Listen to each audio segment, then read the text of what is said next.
Hi friends, welcome to Karanya's కిచెన్లో ఈరోజు వీడియోలో పాస్తా మ్యాక్రోనీతో స్నాక్ రెసిపీని చూపించబోతున్నాను. ఇది కరకరలాడుతూ చాలా టేస్టీగా ఉంటుంది. ఒకసారి తప్పకుండా ట్రై చేయండి. ఇలా చేసి మీ పిల్లలకి ఇచ్చారంటే మీ పిల్లలు చాలా ఇష్టంగా తింటారు. సో ట్రై చేసి మీకు ఎలా వచ్చిందో కూడా కామెంట్ చేసి చెప్పండి. సో ఈ స్నాక్ రెసిపీని ఎలా తయారు చేసుకోవచ్చో వీడియోలోకి వెళ్ళి చూసేయండి. ఈ స్నాక్ రెసిపీని ప్రిపేర్ చేసుకోవడానికి ముందుగా స్టవ్ మీద ఇలా ఒక గిన్నెను పెట్టుకుని అందులోకి 1.5 లీటర్ వరకు నీళ్ళను పోసుకోవాలి. ఇక్కడ నీళ్లను మీరు తీసుకునే పాస్తా క్వాంటిటీని బట్టి పెంచుకోవడం కానీ లేదంటే తగ్గించుకోవడం కానీ చేసుకోవాలి. ఇక్కడ నేను 300 గ్రాముల వరకు పాస్తాను తీసుకుంటున్నాను. దానికి తగ్గట్లుగా ఇక్కడ నీళ్ళను పోస్తున్నాను. ఈ విధంగా గిన్నెలోకి నీళ్ళను పోసుకుని హై ఫ్లేమ్లో ఈ నీళ్లు బాగా తెల్లకాగేంత వరకు మరిగించుకోవాలి. నీళ్ళు అనేది ఈ విధంగా మరుగుతూ ఉన్నప్పుడు ఇప్పుడు ఇందులోకి 1 టీ స్పూన్ అంతా ఉప్పును వేసుకోండి. తర్వాత ఇందులోనే 1 టీ స్పూన్ అంతా నూనెను కూడా వేసుకోవాలి. ఇలా నూనె వేసుకోవడం వల్ల పాస్తా అనేది ఒకదానికొకటి అంటుకోకుండా ఉంటుంది. ఇలా వేసుకున్న తర్వాత నీళ్ళు అనేది ఈ విధంగా బాగా తెల్ల కాగాలి. ఇలా కాగుతూ ఉన్నప్పుడు ఇప్పుడు ఇందులోకి పాస్తా అంతా కూడా వేసుకోవాలి.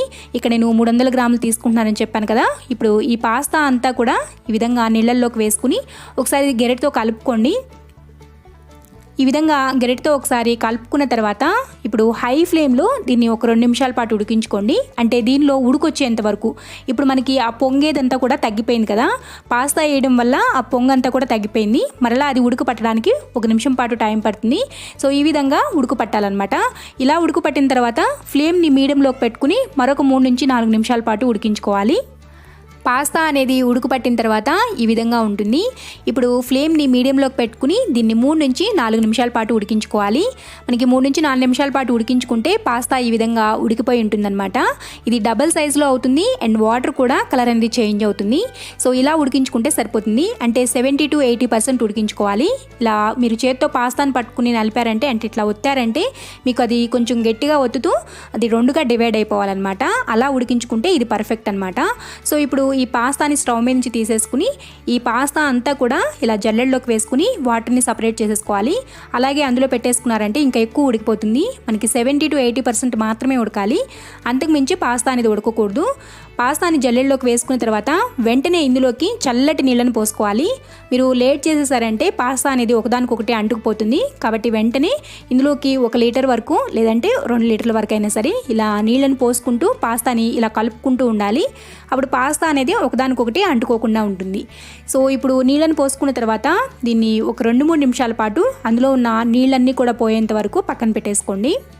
ఇక్కడ పాస్తా అంతా కూడా డ్రై అవ్వాల్సిన అవసరం ఏం లేదు. జస్ట్ అందులో ఉన్న ఎక్స్ట్రా వాటర్ ఏమైనా ఉంటే పోతే సరిపోతుంది. సో ఈ విధంగా వడకట్టుకున్న తర్వాత ఇప్పుడు ఒక గిన్నెని తీసుకోండి. తీసుకుని అందులోకి ఈ ఉడికించి చల్లారి పెట్టుకున్న ఈ పాస్తా ఉన్నాయి కదా, ఈ పాస్తా అంతా కూడా వేసేసుకోండి. సో చూసారు కదా పాస్తా అనేది ఎక్కడా కూడా మనకి ఒకదానికొకటి అంటుకోకుండా ఎంత చక్కగా ఉడికాయో. మీరు ఎక్కువ కానీ ఉడికించుకున్నారంటే పాస్తా అనేది ఒకదానికొకటి అంటుకుపోతుంది అండ్ మీరు ఫ్రై చేసినాక కూడా ఒకదానికొకటి బైండింగ్ లాగా అయిపోతుంది. మనకి విడివిడిగా రావన్నమాట. సో చూసుకుని కరెక్ట్గా ఉడికించుకోండి. ఇలా ఉడికించుకున్న తర్వాత ఇప్పుడు ఇందులోకి 3 నుంచి 4 టేబుల్ స్పూన్ల వరకు కార్న్ఫ్లోర్ని వేసుకోండి. ఒకవేళ మీ దగ్గర కార్న్ఫ్లోర్ లేకపోతే దీని ప్లేస్లో మైదాని కూడా వాడుకోవచ్చు. ఒకవేళ మీరు కావాలనుకుంటే ఇక్కడ నేను 4 టేబుల్ స్పూన్ల కార్న్ఫ్లోర్ని తీసుకుంటున్నాను కాబట్టి మీరు కావాలంటే 2 టేబుల్ స్పూన్ల కార్న్ఫ్లోరు 2 టేబుల్ స్పూన్ల మైదాని కూడా వాడుకోవచ్చు. సో ఇక్కడ నేనైతే కార్న్ఫ్లోర్ వేశాను.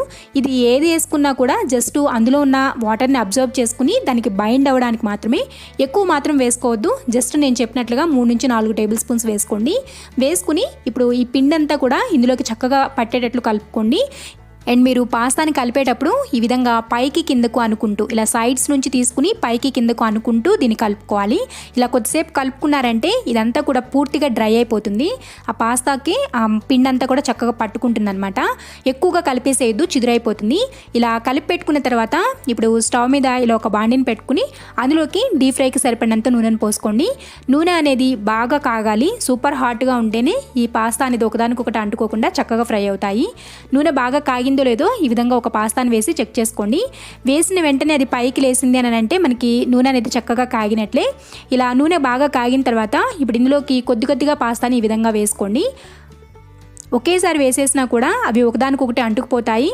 కాబట్టి వీటిని ఈ విధంగా కొద్దిగా వేసుకుంటూ వీటిని హై ఫ్లేమ్లో మంచి గోల్డెన్ కలర్ వచ్చేంత వరకు ఫ్రై చేసుకోవాలి.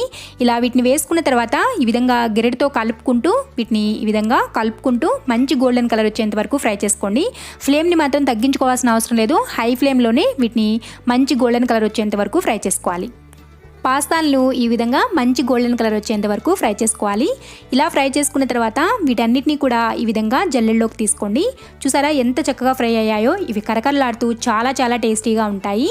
సో ఇందులో లోపలికి రంధ్రాల్లోకి ఆయిల్ అనేది వెళ్ళిపోయి ఉంటుంది. అలా అందులో ఉన్న ఎక్స్ట్రా ఆయిల్ అంతా తీసుకోవడానికి ఇలా జల్లెడ్ను పక్కకి పైకి అంటూ ఉన్నారంటే అందులో ఉన్న ఎక్స్ట్రా ఆయిల్ అంతా కూడా నూనెలో పడిపోతుంది. సో ఇలా ఫ్రై చేసుకుంటే మనకి పాస్తాతో స్నాక్ రెసిపీ అనేది రెడీ అయిపోతుంది. చూసారా ఎంత కరకరలాడుతూ చాలా టేస్టీగా ఉన్నాయి. సో ఇప్పుడు వీటన్నిటిని కూడా ప్లేట్లోకి తీసుకోండి. సో ఇదే విధంగా ఆ మిగిలిన పాస్తాలను కూడా ఫ్రై చేసుకోవాలి. ఇక్కడ నేను సెకండ్ బ్యాచ్ కూడా వేసి చూపిస్తున్నాను. సో వేసేటప్పుడు మాత్రం చెయ్యి కొంచెం దూరంగా పెట్టుకుని జాగ్రత్తగా వేసుకోండి ఫస్ట్ టైం వేసే వాళ్ళైతే. సెకండ్ టైం వేసుకున్న బ్యాచ్ను కూడా ఇదే విధంగా మంచి గోల్డెన్ కలర్ వచ్చేంత వరకు ఫ్రై చేసుకోవాలి. ఇక్కడ మీరు ఫ్రై చేసుకునేటప్పుడు గుర్తుపెట్టుకోవాల్సిన విషయం, ఫ్లేమ్ని హైలో పెట్టుకునే ఫ్రై చేసుకోవాలి. అండ్ కొద్దిగా వేసుకుంటూ ఫ్రై చేసుకోండి. మొత్తం ఒకేసారి వేసారంటే చిదురైపోతుంది. కాబట్టి ఈ విధంగా కొద్దిగా వేసుకుంటూ ఇవి మంచి గోల్డెన్ కలర్ వచ్చేంత వరకు ఫ్రై చేసుకోవాలి. సో ఇదే విధంగా అన్ని పాస్తాన్ని కూడా ఫ్రై చేసుకోండి. ఇలా అన్ని పాస్తా మ్యాక్రోన్స్ని కూడా ఫ్రై చేసుకున్న తర్వాత ఇప్పుడు వీటిని ఇలాగే టేస్ట్ చేశారంటే టేస్ట్ అనేది అంత బాగుండదు. మీకు దీనికి మంచి టేస్ట్ ఇవ్వడానికి ఇలా ఒక గిన్నెని తీసుకుని అందులోకి ఈ ఫ్రై చేసి పెట్టుకున్న పాస్తా మ్యాక్రోన్స్ అన్నిటినీ కూడా ఈ విధంగా గిన్నెలోకి వేసుకోండి. వేసుకున్న తర్వాత ఇప్పుడు ఇందులోకి ఒక 1/2 టీ స్పూన్ అంతా సాల్ట్ని వేసుకోండి. తర్వాత ఇందులోనే ఒక 1/2 టీ స్పూన్ అంతా కారాన్ని కూడా వేసుకోండి. తర్వాత ఇందులోనే ఒక 1/2 టీ స్పూన్ అంతా జీలకర్ర పొడి వేసుకోండి. తర్వాత ఇందులోనే 1 టీ స్పూన్ లేదా 1/2 టీ స్పూన్ అంతా చాట్ మసాలాను వేసుకోండి. ఒకవేళ మీ దగ్గర చాట్ మసాలా లేకపోతే స్కిప్ చేసేయచ్చు. సో ఇలా అన్నిటిని వేసుకున్న తర్వాత ఇవి అన్నీ కూడా చక్కగా కలిసేటట్లు కలుపుకోండి. ఇలా అన్నీ పట్టేటట్లు చక్కగా కలుపుకున్న తర్వాత ఇక నేను మీకు ఒకటి తుంపి చూపిస్తున్నాను. చూసారా ఎంత చక్కగా కరకరలాడుతూ ఉన్నాయో. ఇక నేను మీకు 1-2 తిని కూడా వినిపిస్తాను సౌండ్ అనేది. చాలా చాలా టేస్టీగా ఉన్నాయి. విన్నారు కదా, చాలా చాలా టేస్టీగా ఉన్నాయి. ఒకసారి తప్పకుండా ట్రై చేయండి. ట్రై చేసి మీకు ఎలా వచ్చిందో కూడా కామెంట్ చేసి చెప్పండి. మీకు ఈ వీడియో కానీ నచ్చినట్లయితే వీడియోని తప్పకుండా లైక్ చేయండి. లైక్ చేసి ఈ వీడియోని మీ ఫ్రెండ్స్కి, రిలేటివ్స్కి షేర్ చేయండి. మరిన్ని ఎమ్మీ అండ్ టేస్టీ రెసిపీస్ కోసం కారణ్యాస్ కిచెన్ని సబ్స్క్రైబ్ చేసుకోండి. అండ్ పక్కనే ఉన్న గంట సింబల్ కూడా నొక్కండి. Thanks for watching.